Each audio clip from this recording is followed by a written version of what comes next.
목사님은 손이 마술사입니다. 저도 평생을 PPT를 사용했는데 저보다 훨씬 도사입니다. 제가 마석교회 온 지가 벌써 2년 넘은 것 같습니다. 신창근 교장 선생님 좋은 소개로 혹시나 하고 우리 마석교회 발을 들여놓기 시작을 했는데 최원 장로님의 적극적인 대시에 의해서 제가 마석교회 같은 가족에 대해서 한 2년 지나고 보니까 참 잘됐다 하는 생각이 들었습니다. 결론적으로 말씀드리면 제가 기도 많이 했는데 하나님께서 가장 좋은 교회로 이렇게 인도하셨다는 생각이 들어서 제가 인복 있고 교회 복이 있구나 그렇게 생각이 들었습니다. 오늘 추석이 이제 얼마 남지 않아서 많이 가셨으리라고 생각을 했는데 많이 안 가셨네요. 저희도 금년에 처음으로 추석엔 가지를 못합니다. 가지를 못하고 아마 여러분들께서 아시겠지만 저희 어머님이 이제 91세시고 또 이제 많이 아프셨어요. 그동안에 90세까지 괜찮으셨는데 91세가 되니까 아프기 시작하더라고요. 그래서 제가 요새 해석을 이렇게 했습니다. 저희 어머니가 90세 사시면서 한 번도 저한테 전화를 하면서 야 광우가 돈 좀 보내달라, 집이 어렵다 이렇게 한 적이 한 번도 없으셨어요. 그리고 아프다고 얘기도 한 번도 안 하셨어요. 그리고 어머니를 모실 기회가 일주일 넘겨본 적이 없어요. 오시면 바로 집에 내려가실 계획을 먼저 세우시니까. 그런데 하나님께서 저를 어여삐 봐주셔서 이제 90년 동안 어머니하고 조금 떨어져 있었으니까 이제는 어머니 여생이 얼마 남지 않았기 때문에 어머니를 잘 모시고 또 행복하게 사랑을 나누면서 살 수 있는 기회를 주셨지 않느냐 하는 생각이 들어서 정말 하나님께 감사합니다. 한 석 달 정도 병원에 입원하셔서 요쪽 협착증 때문에 아주 고생을 많이 하셨고 병원을 한 4군데를 전전긍긍했었습니다. 그러나 마지막으로는 우리 365일원에서 아주 좋은 시술을 받고 통증은 완전히 잡혔어요. 이제 다만 기력이 떨어지시니까 그게 좀 힘들었습니다. 저희 어머니가 마석교회 오기를 굉장히 좋아하세요. 저희 어머니가 아주 두 가지를 좋아하시는데요. 기도하시기를 좋아하시고 또 교회 오시기를 참 좋아하세요. 오늘 또 어머니를 좀 모시고 왔으면 좋겠는데 형편이 그러지 못해서 오래 앉아있지를 못하세요. 그래서 저는 교회에 제가 제 집사람하고 조금 이게 언쟁이 있을 때 한 가지가 있습니다. 교회에 넣는 겁니다. 저 교회에 넣는 걸 정말 싫어합니다. 좀 빨리 가기를 바라는데 부득이하게 제 어머니 때문에 요사이 좀 늦게 한 11시쯤 하는데 제가 이제 금년 4월 달에 부득이하게 여러분이 아시는 대로 그 우리 쌍둥이 외손자들 때문에 부득이하게 저 다산으로 이사를 갔습니다. 그래서 거기서 이쪽으로 오는 시간이요. 안식일은요, 이게 들쑥날쑥이에요. 밀리면 1시간 늦었고 1시간 반도 좋은 거예요. 저희가 2번이나 어머니를 모시고 어디를 갔냐면 산암교회를 갔습니다. 오다가 보니까 도저히 안 되는 거예요. 보니까 여기 도착하면 11시 반 되겠더라고요. 그래서 할 수 없이 갔더니 최인교 목사님이 또 저하고 친한 목사님 거기 계셔서 그분은 잘 왔다고 또 환영하시니까 또 우리 어머니가 아주 좋아하셨습니다. 그래서 좀 거리가 멀어서 그래서 오늘 제가 순서를 맡아서 1시간 10분 전에 왔는데도 역시 조금 밀렸습니다. 그러나 늦지 않고 이렇게 잘 도착해서 아주 기쁘게 생각하고 이번 추석은 아마 여러분들도 그렇고 저희도 마찬가지로 아주 남달리 111년 만에 무더위에서 또 고위에서 태풍에서 또 홍수에다가 그러나 이제 사랑하는 부모님들과 또 친인척들을 또 반가운 모습으로 만날 수 있는 그래서 어느 때보다 반가운 또 행복한 추석 명절이 되시기를 바랍니다. 저는 오늘 이 시간에 건강에 대해서 여러분들이 기대하실 것 같아서 사실 그것도 준비를 했었습니다. 그러나 이게 추석이 돼서 이 말씀이 더 좋겠다고 생각하고 제가 이 말씀을 오늘 준비해서 나왔습니다. 제목은 하나님, 죄에 대한 하나님의 두 가지 큰 속성과 하나님이 꿈꾸는 교회. 제가 이 말씀을 하면서 잘 안 되기 때문에 그렇게 해야 될까 보담도 잘 되는 것을 격려하고 더 잘 가게 확신을 갖고 가게 하는 것이 또 다른 중요한 설교의 중요한 목적이 아닌가, 저는 그렇게 생각을 합니다. 여러분들이 잘 아시는 대로 하나님의 속성은 여러 가지가 있습니다. 무소불위하신, 전지전능하신, 무소불능하신 분, 뭐 등등 많이 있습니다. 또 거룩하신 분. 그러나 하나님께서 갖고 계시는 죄에 대한 두 가지 큰 속성은 우리가 꼭 알아야 되겠다는 생각이 들었습니다.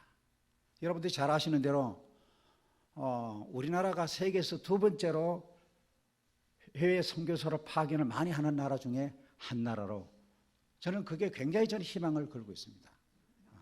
왜냐하면 선교사로 파송하는 나라치고 하나님께서 그의 축복을 거두신 적이 없었거든요.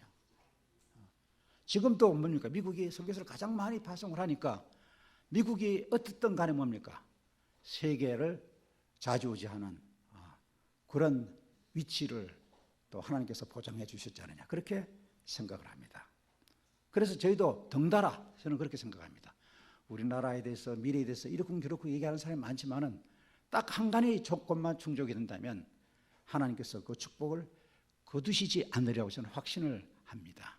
그게 바로 뭐냐면 선교사를 많이 파송하고 선교를 많이 하고 영혼 구원을 많이 하겠다고 하는 것은 하나님께서 가장 중요한 우리에게 요구사항이 아닌가, 그렇게 생각을 합니다.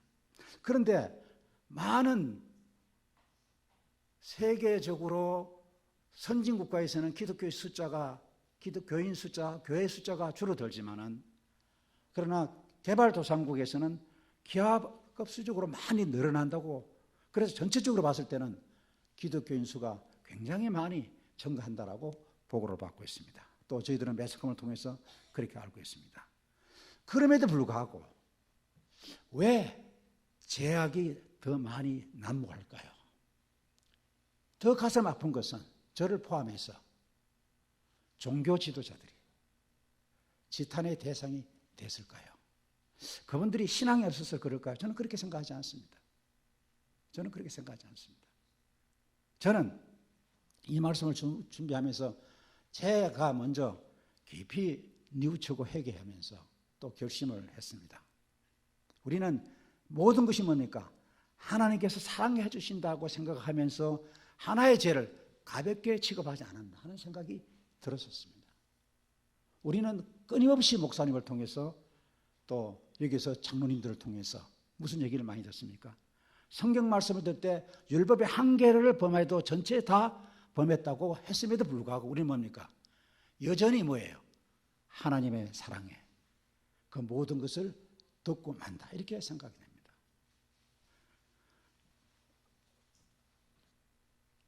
우리 최원 장로님한테 제가 한 가지 질문을 드려도 되려나 모르겠습니다. 최원 장로님, 강동석 장로님이 무섭습니까? 엊그저께 침례 받으신 새신자가 더 무섭습니까? 그렇죠. 이정신님이 뭡니까? 절대 종교 지도자들은 지탄의 대상이 안 됩니다. 사실이 돼야 맞습니다. 그렇죠? 그런데 꽤 많은 사람들이 뭘 있냐면 하나님의 공의보다도 사랑을 더 많이 주장을 합니다. 그래서 두 가지 큰 속성은 사랑과 공의가 뭡니까? 50대 50 포션입니다. 우리가 잘 아는 사전적 의미에서 사랑은 어떤 사람이나 존재를 몹시 아끼고 귀중히 여기는 마음 또는 그런 일이라고 얘기합니다. 공의는 공평하고 의로운 도의, 선악의 제재를 공평하게 하는 하나님의 적극적인 품성, 그렇게 얘기합니다. 아마 여러분들 사랑이라는 얘기 많이 들으셨지만은 공의의 두 번째 정의에 대해서는 잘 뭡니까? 안 찾아보셨을 겁니다. 잘 듣지를 못하셨을 겁니다. 그럼 내가 안 들어도 될 만큼의 신앙 영향을 갖고 있느냐?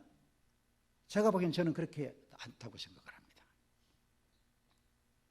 하나님의 사랑과 공의는, 하나님은 절대로 사랑 없이 공의만으로 우리를 심판하지 않으시고 절대로 공의 없이 무조건적인 사랑만으로도 우리를 용서하지 않으신다고 저는 그렇게 봅니다. 이 사랑과 공의가 가장 잘 나타나는 것이 무엇입니까? 십자가다. 사랑과 공의의 충돌로 인해 고통하신 하나님께서 아담과 하와의 죄로 사망을 그의 아들을 우리 대신 내어주었습니다. 그분의 사랑과 공의를 모두 나타내신 것이 바로 십자가입니다. 근본 속성은 뭡니까? 사랑입니다. 사랑과 공의 모든 하나님의 대표적인 속성이지만 그 중에 가장 근본적인 베이스는 뭡니까? 사랑이라고 하는 것입니다. 우리를 사랑하시지만 공의의 하나님이시기에 예수님을 내어주신 것입니다. 사랑 때문에 공의를 이루시는 것입니다. 그분이 공의를 이루기 위하여 우리를 사랑하시고 예수님을 내어주신 것은 결코 아니라는 것입니다. 다시 말하면 짜맞추게 한 것이 아니란 말입니다. 하나님의 사랑과 공의의 속성에서 첫째, 우리가 성경에 보면 오늘 두 가지 예를 들어서 제가 함께 은혜를 받고자 합니다. 첫째, 가늠하다 현장에서 잡힌 여인에 대해서 우리는 수도 없이 보았고 듣고 했습니다. 두 번째는 하나님의 영광을 가려운 모세에 대해서 우리가 많이 들었습니다. 첫째, 가늠하다 현장에 잡힌 여인이 요한복음 8장에 잘 기록이 되어 있습니다. 서기관들과 바리새인들이 간음 중에 잡힌 여자를 끌고 와서 가운데 세우고 예수께 말하되, 선생이여, 이 여자가 간음하다가 현장에서 잡혔나이다. 모세는 율법에 이러한 여자를 돌로 치라 명하였거니와 선생은 어떻게 말하겠나이까? 라고 질문합니다.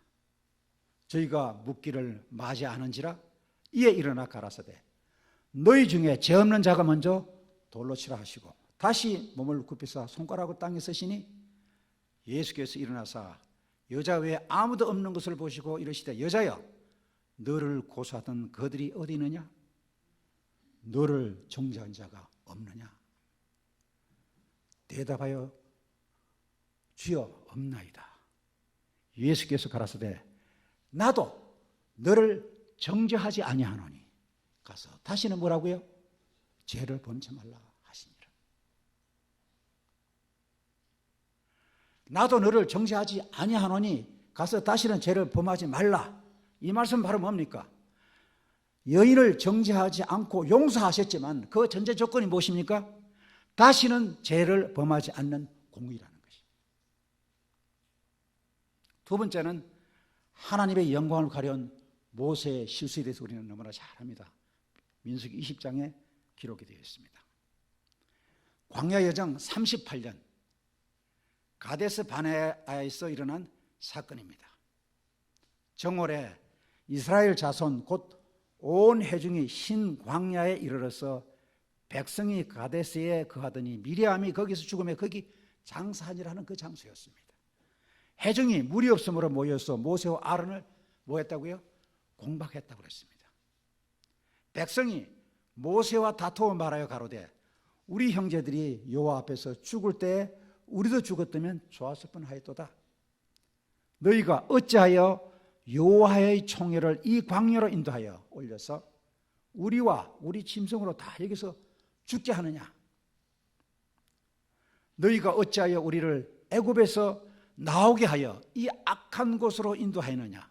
이곳에는 파종할 것이 없고 무화과도 없고 포도도 없고 석류도 없고 마실 물도 없도다.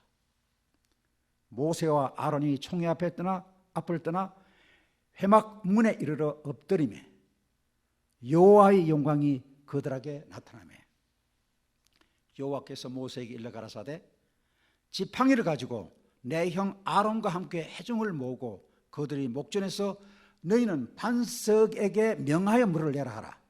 내가 그 반석으로 물을 내게 하여 회중과 그들의 짐승에게 마시울지니라. 모세가 그 명대로 여호와 앞에서 지팡이를 취하니라. 다 같이 읽어보시겠습니까? 시작.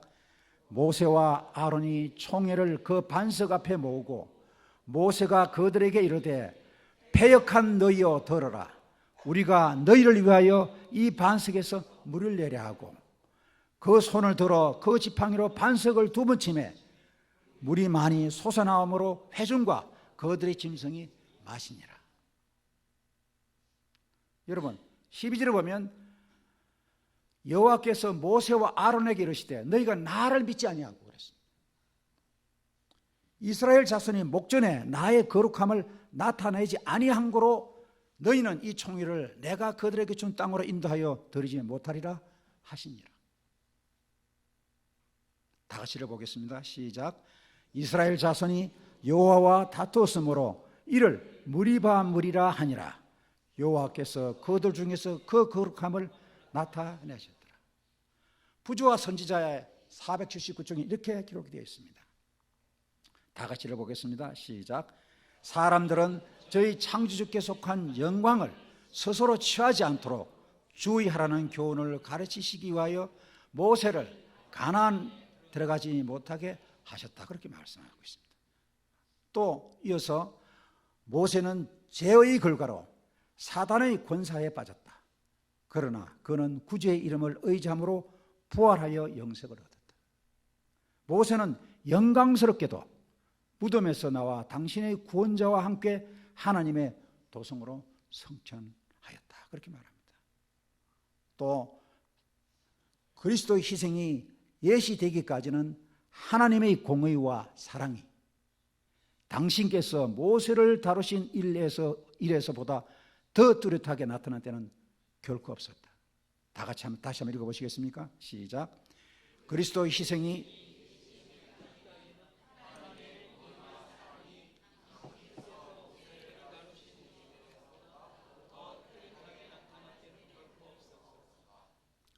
그래서 우리 또한 이런 하나님의 속성을 본받아 무슨 일을 하든 먼저 하나님의 사랑의 동기와 마음을 가지고 행해야 된다고 봅니다. 마지막이 될수록 너무나도 교묘하게 우리를 미혹하고 어지럽히는 것들이 많이 있습니다. 이 모든 것들을 말씀 안에서 바로 분별하고 또 우리의 중심을 항상 하나님께 맞춰야 하지만은 무엇보다 우리 마음속에 예수님의 사랑과 긍휼을 가지고 나아가는 것이 가장 중요합니다. 하나님이 공의만으로 우리를 판단하신다면 우리는 뭡니까? 하루에 몇 번은 징계를 받고 몇 번은 죽을 수도 있습니다. 하지만 하나님의 사랑이 우리를 감싸기 때문에 우리는 오늘 또 호흡하며 주님께 나아갈 수 있는 것에 대해서 감사해야 됩니다. 아버지는 자식을 한없이 불쌍히 여기고 긍휼히 여기십니다. 하지만 자식이 잘못되면 뭡니까? 안 되겠기에 때로는 매를 들기도 하고 훈계하기도 합니다. 하나님은 우리의 아버지가 되시고 동시에 우리는 그 하나님의 자녀들입니다. 그렇다면 당연히 우리도 서로를 그렇게 불쌍히 여기고 긍휼히 여겨야 합니다. 야고보서 4장 11절입니다. 다 같이 읽어보시겠습니다. 시작. 형제들아 피차에 비방하지 말라. 형제를 비방하는 자나 형제를 판단하는 자는 곧 율법을 비방하고 율법을 판단하는 것이라. 내가 만일 율법을 판단하면 율법 준행자가 아니요 뭐라고요? 재판자로다. 그렇게 말합니다. 그래서 형제들 피차 비방하지 말라고 하시는 것입니다. 성경 말씀은 우리들로 비방하지 말라고 하시는데 그 비방과 판단을 한다는 것은 재판자가 된다라고 경고하고 있습니다. 재판자는 오직 한 분밖에 안 계십니다. 여러분, 제가 오늘 이 말씀을 준비한 가장 큰 이유는 마석교회 성도들이 약 한 300명이 넘는 것 같아요. 300명이면요, 잘 되면 아주 잘 되고요, 못 되면 아주 못 되는 숫자가 300명이라고 합니다. 마음에 안 들면 분교내자가 하고 쪼개진다고 말합니다. 그럼 이게 힘을 합치면 뭡니까? 엄청난 일을 할 수가 있다는 거죠. 여러분, 제가 마석교회에서 가장 크게 감동받고 죄송했던 게 하나 있습니다.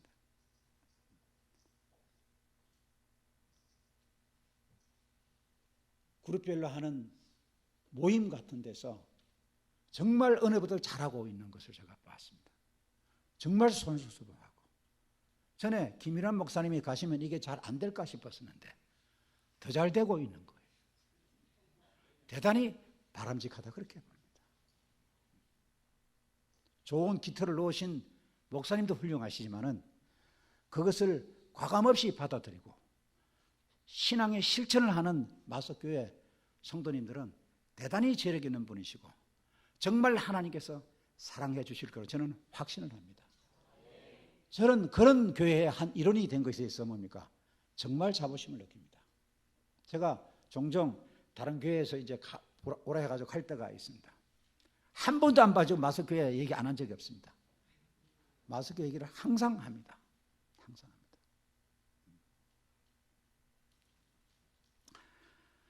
합니다. 그리스도의 삶의 법칙에 대해서 우리가 잠깐 제가 한번 말씀을 준비해 봤습니다. 이거 제가 어느 글에서 제가 보고 만들어 봤습니다. 그리스도의 삶의 법칙입니다. 고집쟁이와 똑똑쟁이라고 이름을 붙여봤습니다. 우리 교회는 뭐가 많을까요? 고집쟁이가 많을까요? 똑똑쟁이가 많을까요? 제가 보면 똑똑쟁이가 많을 것 같아요. 똑똑한 사람. 그건 굉장히 자랑입니다. 대단히 중요한 자랑입니다. 제가 얼마 전에 우리 어머니가 병원에 입원하셔서 그 옆 그 침대에 이게 이제 위성을 나가기 때문에 말을 못 하겠어요. 한 교회 장로님으로 수고하셨다가 명예장류하신 분이 하고 그것도 이제 권사님 부인이 권사님이시더라고요. 얘기를 했어요. 그런데 저는 정말 입 조심하고 몸가짐 조심하려고. 왜냐하면 가면 아는 사람이 되게 다 많으세요. 환자들도 아는 분들이 많고. 그래서 아는 척도 하지 않고 그렇게 하고 있는데 이분이 약간 시비를 거는 겁니다. 내가 여러 병원을 다녀봤는데 평생 병원을 다녔는데 뭐 고대병원, 연대병원, 서울대병원 다 가봤는데 제일 처음에는 삼육병원에 왔었는데 여기서도 잘 안 낫고 해서 다 전전긍긍하다가 결국은 어느 게 오다냐면 삼육병원에 왔는데 삼육병원이 제일 좋은 것 같다 그러더라고요. 내가 기분은 좋았죠. 좋구나. 좋은 분 만났구나. 그래서 얘기를 하는데 뭐라고 얘기하느냐면 이제 시비를 거는 겁니다. 왜 천당에 대해서 얘기하느냐 이렇게 영원불멸설에 대해서 얘기를 하는 겁니다. 그래서 이분은 꽤 성경에 대해서 관심 있으신 분이구나. 그래서 그렇게 하면 우리가 나올 수 있는 레파토리가 있잖아요. 그죠? 그래서 제가 역으로 질문했습니다. 혹시 시부모님들 계시고 친정부모님들 계시냐고 그러니까 4분 다 돌아가셨대요. 그분들 예수님 믿으시냐? 안 믿으셨대요. 그럼 그분들 지금 어디 계시냐고. 그러니까 이분들이 대답을 못 하는 거예요. 하나님을 안 믿었으니까 천당 간다는 말을 못 하겠고. 그렇잖아요. 그럼 안 간다고 부정하면 지금 어디 가 있다는 겁니까? 지옥 가 있다는 얘기입니다. 그러면 제가 역으로 질문해서 그러면 지옥에 가셨으면 지옥에 지금 뭐 하고 계시겠냐고. 성경에 보면 영혼이 완전히 다 없어지지 않은 지글지글 생선을 뭐 하듯이 그렇게 할 텐데 그 하나님 너무 잔인하시지 않냐고. 그럼 부모님들이 거기에 계시는데 우리는 천국 가겠다고 이게 앞뒤가 안 맞지 않냐고. 나는 그런 하나님이 너무 무서울 것 같다고. 어떻게 생각하냐고. 이분이 말 못하는. 제가 답변 드리려고 하는 건 뭐냐면, 말씀 드리려고 하는 건 뭐냐면, 그건 누구한테 배웠냐고 그랬어요. 목사님이 말씀하시더라. 그렇게 얘기를 해요. 또 안식일 대해서 또 얘기 또 시비 거는 거예요. 안식일 때 그랬어요. 누가 그러냐니까 뭐 하는 얘기요? 목사님이 그러시더라고. 그래서 제가 이제 스마트폰에 보면 성경 나오잖아요. 그 제가 할 수 없이 옆 사람한테 방해가 안 되고 다 이렇게 성경을 보여드렸어요. 그런데 이분이 여러 질문 중에서 한 가지 질문만 내가 성경에 보니 그렇더라는 얘기를 하지 못하는 거예요. 누가 하더라, 카더라예요.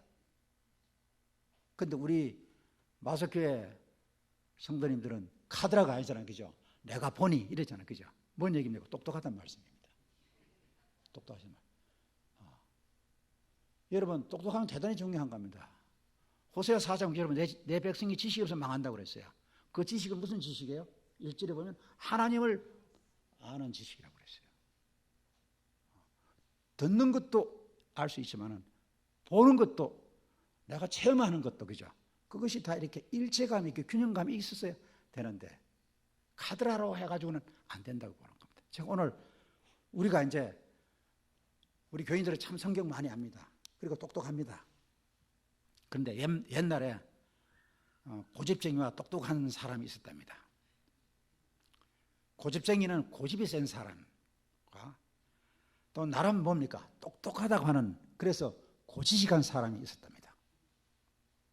그런데 둘 사이에서 다툼이 일어났습니다. 아주 별것 아닌 걸 가지고 이제 다툼이 벌어졌습니다. 그게 뭐냐면 고집이 센 사람은 4-7에 27이라고 주장하는 겁니다. 4-7에 27. 처음 듣는 얘기지, 그죠? 그런데 똑똑하다는 사람은 보니까 무슨 소리야? 4 곱하기 7은 28이라고 주장합니다. 우리는 어디에 해당됩니까?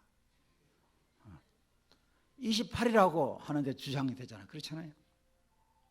한참 이제 다투다가 둘이 뭐냐, 답답한 나머지 누가 찾아갔어요? 마을 원님을 찾아갔습니다.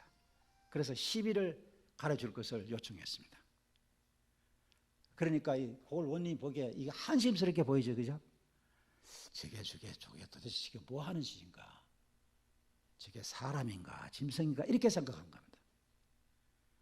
그래서 그 둘을 쳐다본 뒤에 고집이 센 사람에게 이렇게 물어봤습니다. 야, 너가 4-7이 27이라고 말했느냐 확인했어요. 그랬더니 됐든 뭐요, 신이나 산 얘기입니다. 네, 당연한 사실을 당연하게 말했는데 그래서 이놈이 계속 28이라고 우기지 뭡니까? 그렇게 얘기한 겁니다. 그래서 골원님은 다음과 같이 선고를 했습니다. 신문이 끝난 겁니다. 이제 선고하는 겁니다. 자, 그러면 지금부터 27이라고 우기는 놈은 풀어주라고. 27이라고 우기는 놈은 풀어주라고. 기가 막힌 일이 아닙니까? 그래갖고 28이라고 답한 놈은 곤장을 10대 쳐라 그랬어요. 곤장을 10대 쳐라. 10대면 뭐 되게 맞아치기죠. 그래서 가만히 두드려 맞고 보니까, 곤장을 맞고 보니까 너무 억울하지 않습니까? 고집이 센 사람이 똑똑한 사람을 놀리면서 그는 뭡니까? 콧방귀로면서 유유히 사라지는 거예요. 더 약 올랐지, 그죠? 더 약 올랐어요. 그래서 똑똑한 사람은 억울하게 곤장을 맞았다고 하고, 곤장을 맞은 똑똑한 그 사람이 원님께 억울함을 하소연했습니다.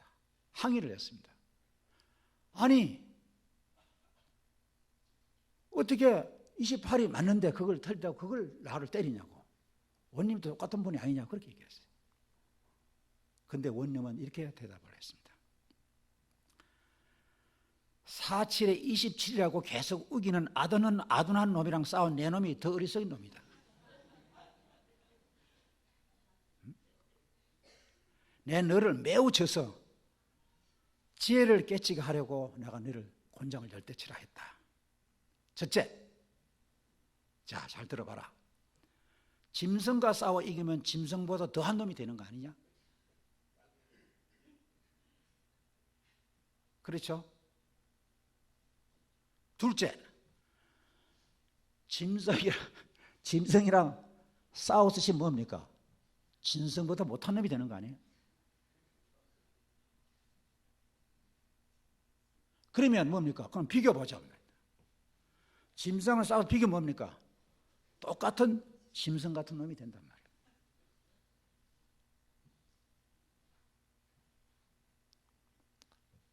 주는 교훈이 우리가 다 예측합니다. 우리 마석교회 성도님들은 다 똑똑하시기 때문에 이거는 항상 진실이 무조건 최상의 답만이 아닐 때도 있다는 것입니다. 예외적으로. 여러분 성경에 보면 먼저 된 자가 나중에 먼저 된다고 하는 것이 꼭 그렇게 된다는 얘기입니까? 아니잖아요. 가능성을 얘기하는 거잖아요. 때로 우리 살아갈 때 뭡니까? 이럴 때가 있어요. 때로는 뭡니까? 진실보다 더 귀한다면 뭡니까? 관용일 수 있다는 것입니다. 다시 말하면 포용일 수 있다는 것입니다. 포용일 수 있다는 것입니다. 여러분들, 전 교회 나온 지가 이제 말하기 좋게 반세기가 넘었습니다. 참 처음에는 철다군이 없었죠. 성경 들고 장로교회 목사님하고 싸우러 가고 출애굽기 20장 들이대고, 근데 그분이 껄껄껄 웃으셨어요. 그래, 열심히 잘 믿어라. 지금 생각하니 얼마나 미안한지 모르겠어요. 여러분, 항상 진실이 무조건 최상의 답만이 아닐 때도 있다는 것이고, 때로는 진실보다 더 귀한 답은 관용, 포용일 수 있다는 것입니다. 단, 죽고 사는 문제가 아니라면 진실을 잠시 뭡니까? 묻어두고 다시 읽어봅니다. 시작. 사랑과 관용으로 포용해주는 넉넉함이라는 말은 우리 공동체에 꼭 필요한 또 다른 사랑의 이름일 수도 있다는 것입니다.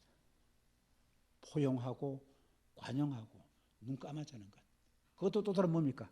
사랑 이름입니다. 여러분, 머리 좋아서 나쁜 게 참 하나 있어요.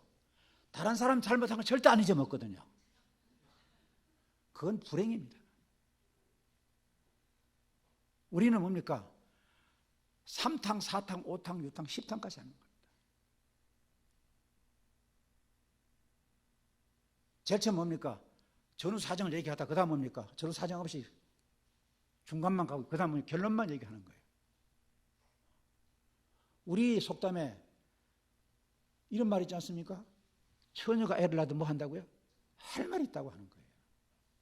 여러분, 여기 이 말 맞고 저는 저 말이 맞는 게, 전후 사정을 들어봅니까? 그럴 수밖에 없는 것이에요. 있는 게 많습니다. 빌립보서 4장에 보면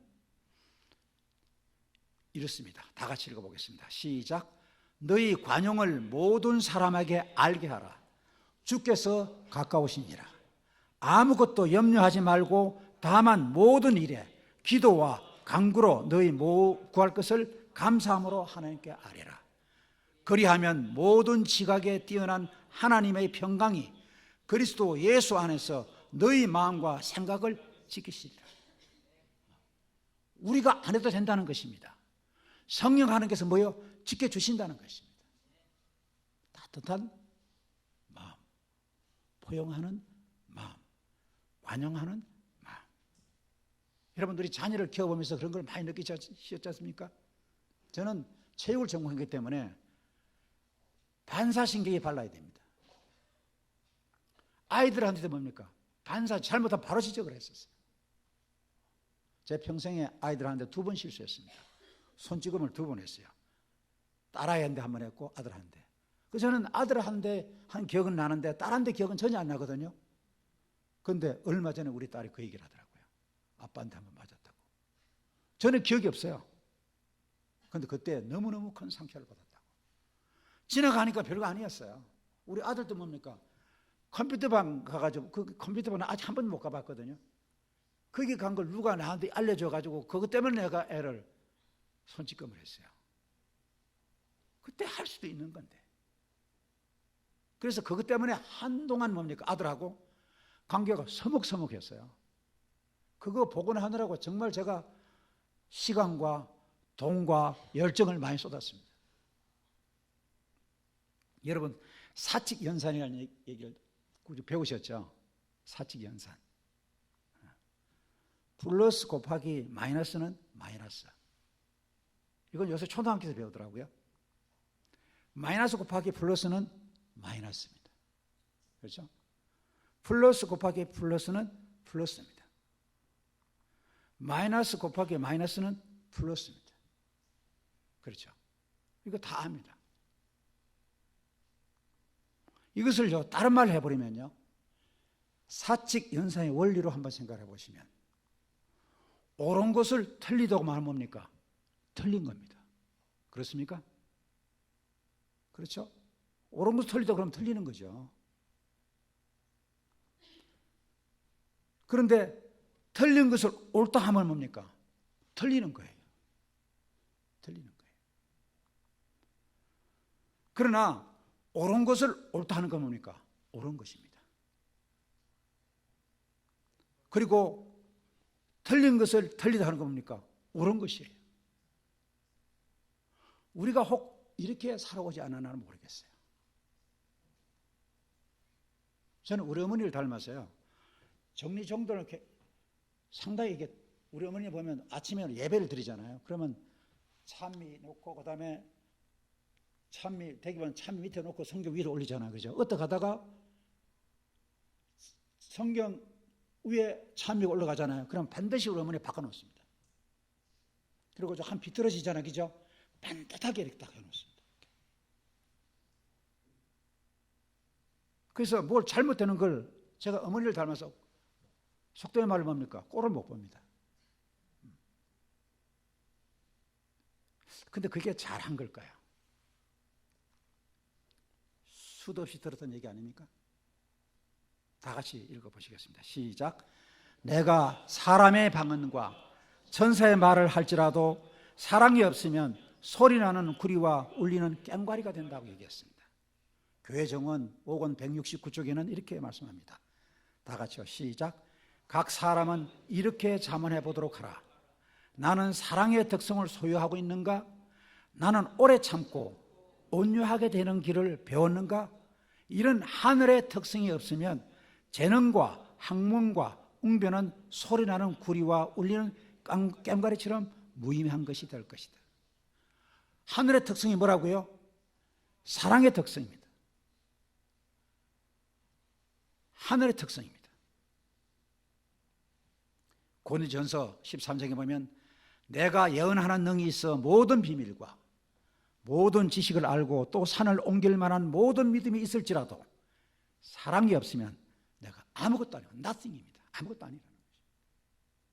너무 억울하지 않습니까? 여러분 교회에서 보낸 시간이 얼마나 많으세요? 잘하든 못하든 잘하려고 얼마나 애를 많이 썼습니까? 근데 그 하고 싶은 거 많이 참았지 않습니까? 그런데 이건 뭐예요? 이거 하나 없으면 뭐예요? nothing이라는 거, 아무것도 아니라는 거죠. 너무 억울하지 않습니까? 내가 내게 있는 모든 것으로 구제하고 또 내 몸을 불사르게 내어줄지라도 사랑이 없으면 내게 아무 유익이 없다. 그렇게 말합니다. 그래서 고린도전서 13장 13절에는 다 같이 읽어보겠습니다. 시작. 그런즉 믿음, 소망, 사랑 이 세 가지는 항상 있을 것인데 그 중에 제일은 사랑이라. 정언보감 3권 147쪽에는 우리가 하나님의 율법을 신실히 지키고 구주께 충성하노라고 고백하는 것이 진실됨을 나타내는 가장 큰 증거는 그 다음에 시작. 이웃에게 이타적이고 자희상적인 사랑을 보이는 길이라. 우리 여기서 주는 교훈은 분명히 있습니다. 첫째, 사랑의 마음 없는 공의는 더 이상 공의가 아닌 뭐라고요? 정죄요, 판단이라는 것입니다. 둘째, 하나님의 가장 큰 속성인 사랑의 마음을 잃지 않고 공의를 행하는 믿음의 마석교회 가족들이 되기를 주의 이름으로 축원합니다. 사도행전 2장에 보면 날마다 마음을 같이하여 성전에 모이기를 힘쓰고 집에서 떡을 떼며 기쁨과 순전한 마음으로 음식을 먹고 하나님을 찬미하며 또 온 백성에게 칭송을 받으니 주께서 구원받는 사람을 날마다 더하게 한다. 그렇게 말씀하셨습니다.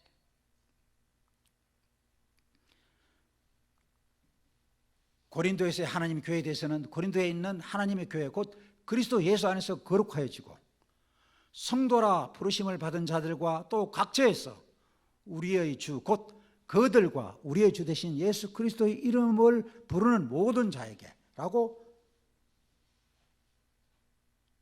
성경 기록하고 있습니다. 교회란 무엇입니까?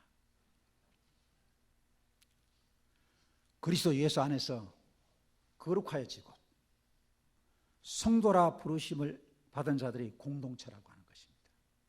이 말씀은 어디에서 나왔습니까? 바로 고린도전서 1장 2절에 그렇게 명시하고 있습니다.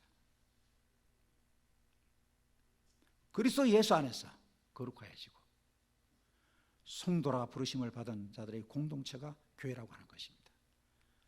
교회의 맛 세 가지가 있어야 된다고 봅니다. 첫째는 교회는 하나님을 만나는 곳이 되어야 됩니다. 제가 대학 교회를 참 좋아하는 게가요, 대학 교회에서 딱 들어가가지고 가운데 들어가면 포근한 맛이 있어요. 그래서 종종 혼자 가서 앉아 있으면 너무나 행복해요. 이곳에 하나님이 계신다라고 생각하면 전율이 생길 때가 있어요. 저도 이 마석교회 너무 좋아요. 다행스러워 우리 어머니가 멀리 오시지만은 마석교회를 좋아해서 이제는 또 우리 어머니 한 수 더 드셔서 점심까지 먹고 가시자 그렇게 말씀하세요. 그래서 저번에 다행히 또 저번에는 아주 반찬을 더 잘하셨던 것 같아요. 그래서 우리 어머니가 계속 점심을 먹고 가겠다 그렇게 말씀하세요. 그런데 우리 어머니가 꿈도 야무지게 추석 되면 시골 내려가시겠다고 그러시는데 제가 보기에는 불가능할 것 같습니다. 그래서 제가 미리 말씀을 드리면 좀 이게 디프레스 될 것 같아서 말씀 못하고 있는데 이제 여러 가지 궁리 중입니다. 시편 11편 4절에 보면 여호와께서 그 성전에 계시니 그렇게 말씀하고 있습니다. 마태복음 18장 20절 두세 사람이 내 이름으로 모인 곳에 나도 그들 중에 있다 그렇게 말씀하고 있습니다. 둘째는 뭡니까? 교회는 천국 같아야 합니다. 시편 133편 1절에 다 같이 읽어보겠습니다. 시작. 형제가 연합하여 동거함이 어찌 그리 선하고 아름다운고. 그래서 현대 성경에 보면 이렇게 기록이 되어 있습니다. 어찌 이보다 즐거우랴. 어찌 이보다 아름다우랴. 형제 자매 오손도손 아껴주며 사는 것. 그게 하나님이 계시는 교회라고 그렇게 표현을 하고 있습니다. 세 번째는 교회는 하나님과 가까운 사람들이 있어야 합니다. 어떻게 하시는 분요? 하나님과 동행하는 분들, 그분들이 있어야 되는 게 교회입니다. 히브리서 10장 23절로 24절에 보면 다 같이 읽어보겠습니다. 시작. 서로 돌아보아 사랑과 선행을 격려하며 모이기를 패하는 어떤 사람들의 습관과 같이 하지 말고 오직 권하여 그날이 가까움을 볼수록 더욱 그리하자. 아멘.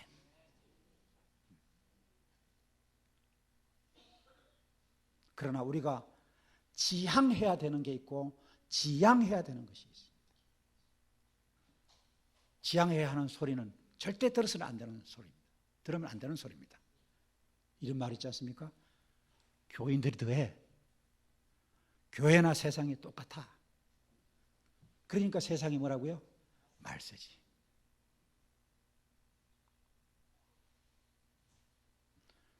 여러분, 이 얘기가 얼마나 좋을까요? 처음에는 진리교회이기 때문에 좋았는데 나중에 사랑이 있어서 더 좋아. 이곳에 와보니 뭐가요? 천국이 어떤 곳인지 알 것 같다. 우리의 표정과 우리의 생각과 우리가 보여주는 행동을 통해서 다른 사람들에게 뭡니까? 하나님 믿으면 나도 저렇게 되겠구나.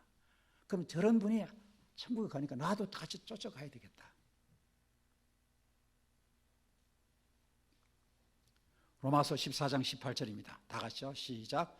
이로써 그리스도를 섬기는 자는 하나님께 기뻐하심을 받으며 사람에게도 칭찬을 받느니라. 고린도전서 12장에 보면 몸 가운데서 분쟁이 없고 오직 여러 지체가 서로 같이하여 돌아보게 하셨으니 만일 한 지체가 고통을 받으면 모든 지체도 함께 고통을 받고 한 지체가 영광을 얻으면 모든 지체도 함께 즐거워하느니 너희는 그리스도의 몸이요 지체의 각 부분이라. 체육하게 보면 무슨 말이냐면 손에 보면 가시가 하나 벗겼잖아요. 가시백해도 운동을 못해요. 운동은 건강이 굉장히 좋다는 생각이 들면서 불구하고 조그만 가시 하나 들어도 못하는 거예요. 얘 때문에 못하는 거예요. 신경 쓰여서. 이걸 갖고 뭐라고 그러냐면 쇠사슬 현상이라 그렇게 말합니다. 사람에게 쇠사슬을 묶어놓으면 움직일 수 없잖아요. 조그만 손톱 밑에 박혀있던 가시가 뭐와 같은 역할을 한다고요? 쇠사슬 같은 영향을 미친다는 것입니다. 저는 이 말씀 참 좋아합니다. 몸 가운데서 분쟁이 없고 오직 여러 지체가 서로 같이하여 돌아보게 하셨으니 만일 한 지체가 고통을 받으면 모든 지체도 함께 고통을 받고 한 지체가 영광을 얻으면 모든 지체도 함께 절구하나니 너희는 그리스도의 몸이요 지체의 각 부분이라. 역할 분담이 있다는 말씀입니다.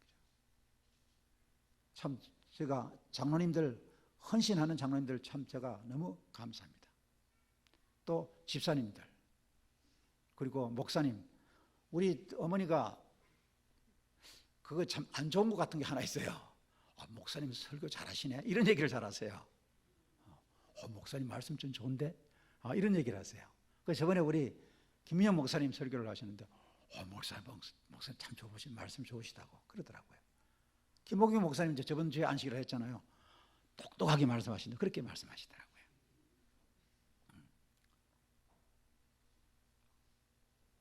저는 역할 분담이 있다고 생각합니다. 정말 교회에서 필요한 역할들이 있지 않습니까? 그죠? 그걸 분담해서 나눴을 때 누가 영광을 받으시는 겁니까? 하나님께 영광을 받으시는 겁니다. 우리는 소극적으로 하나님의 거룩한 영광을 가리우는 우를 범치 않겠다라고 하는 소극적인 생각을 벗어났어. 그죠? 하나님의 영광을 드러내는 좀 더 적극적인 신앙이 필요하지 않느냐. 저는 그렇게 생각을 합니다. 결론입니다. 하나님이 꿈꾸는 교회란 다 같이요. 첫째, 시작. 함께 진리를 사모하고. 둘째, 함께 가슴으로 사랑을 나누고. 셋째, 함께 주의 재림을 고대하는 믿음의 공동체입니다. 저는 이렇게 되고 있다고 저는 확신을 합니다. 그래서 가려 뽑은 기별 상권에 보면 이런 말씀이 있습니다. 연합은 힘이다. 주님은 그리스도의 몸의 모든 지체들에게 이 진리가 항상 계시기를 바라신다. 모두가 사랑과 온유와 마음의 겸비로 연합하여야 한다. 사탄은 구원받은 사람과 구원받지 못한 사람 사이를 흐리게 하지만은 하나님은 이 선을 분명하게 세워 가신다. 그렇게 말씀하고 있습니다. 저는 오늘 이 말씀을 우리 함께 읽으면서 제가 말씀을 끝내려고 합니다. 지금까지 정말 잘해 오셨습니다. 제가 특별한 일이 없는 한 저는 이곳에서 하나님을 맞이했으면 좋겠다. 그렇게 생각을 합니다. 사실은 많이 불편한 사실입니다. 그리고 우리가 훨씬 더 길들여지는 곳이 어딜까요? 삼육대학교회입니다. 정말 그게 참 좋습니다. 말씀도 좋고. 그러나 그 못지않게 좋은 것이 마석교회임을 제가 확신을 합니다. 한 일원이 된 것에 대해서 정말 기쁘게 생각하고 자부심을 느끼고 그렇게 생각합니다. 우리 함께 이런 마음이 있었으면 좋겠습니다. 사도 바울 선생님의 고백이 우리 고백이 되기를 바라는 것입니다. 빌립보서 3장 13절 14절입니다. 다 같이 한번 읽어보겠습니다. 시작. 형제들아 나는 아직 내가 잡은 줄로 여기지 아니하고 오직 한 일, 즉 뒤에 있는 것은 잊어버리고 앞에 있는 것을 잡으려고 표대를 향하여 그리스도 예수 안에서 하나님이 위에서 부르신 부름의 상을 위하여 달려가노라. 저는 분명히 이 말씀이 여러분들의 고백이라고, 진실된 고백이고 바람이라고 저는 그렇게 믿습니다. 제가 아침마다 새벽에 제일 먼저 일어나서 기도하는 거야. 우리 마석교회 김민영 목사님, 김목영 목사님, 그리고 여러 장로님들, 그리고 우리 마석교회 성도님들을 위해서 기도드립니다. 무엇보다 가정이 주님 안에서 형통하고 자녀들이 잘됨으로 그래서 안심하고 주의 몸된 교회를 받들고 섬겨서 하나님의 영광이 드러나도록 해달라고 저는 그렇게 기도를 합니다. 마석교회 성도 여러분, 더욱 진리를 사모하십시다. 더욱 가슴으로 사랑을 나누십시다. 함께 주의 재림을 고대하는 우리 하나님이 꿈꾸는 교회, 믿음의 공동체가 되시기를 바라면서 말씀 마치겠습니다.